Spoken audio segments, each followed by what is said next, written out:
अस्सलाम वालेकुम नाजरीन, उर्दू टीवी चैनल में खुशामदीद। व्यूअर्स, ड्रामा सीरियल रमज़े इश्क एपिसोड 17 में आप देखेंगे रानिया ढीठ खुदकुशी करने के बावजूद भी नहीं मरती। वो आज भी जिंदा है और रिहान के सर पर ही सवार है। तो उधर रोशनी की वालदा अपनी बेटी से अफसुर्दा होकर कहती हैं, कुछ दिनों से मुझे तुम्हारे बारे में बहुत परेशानी सी हो रही है। मैं चाहती हूँ कि उमर जल्दी वापस आ जाए। ये सुनकर रोशनी परेशान हो गई, क्योंकि वो अपनी वालदा को दुखी नहीं करना चाहती और ना ही वो उन्हें कोई हकीकत बताना चाहती है। और फिर मंगनी की तैयारियां हो जाने के बाद सफिया बेगम आई हैं रोशनी के घर। रोशनी की वालदा सफिया बेगम से पूछती है मिठाई की कोई खास वजह, तो सफिया बेगम बड़े तकब्बुर से कहती हैं, असल बात तो मैं बताना ही भूल गई। रानिया और रियान का रिश्ता तय हो गया है। कल उनका मंगनी का फंक्शन है, उसी का बुलावा देने आई हूँ।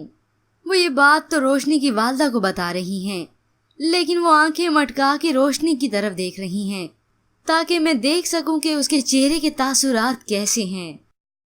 अब अगला दिन आ चुका है। रियान की मंगनी की तैयारियां हो चुकी हैं।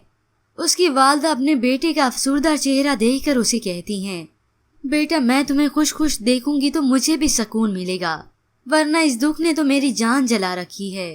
तो जवाब में रियान अपनी वालदा से कहता है, मैं उसे अपनी किस्मत समझकर कबूल कर चुका हूँ, आप भी कर लें।